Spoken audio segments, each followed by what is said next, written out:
In this lesson, we will learn how to import files and resources from somewhere else so that we don't have to store all the files in the same place. Finding a file is just like finding a person. You need two bits of information: a location and a name. The name of a computer file usually includes two parts: the file name and file extension.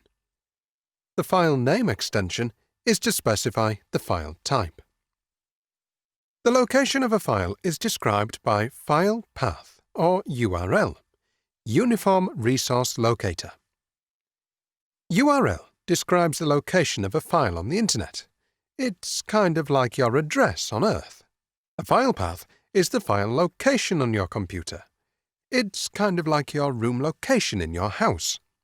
When you are doing a local test, URL and file path are basically the same thing. There is no need to be obsessed with the difference between them. In this course, we will use the URL to refer to file location.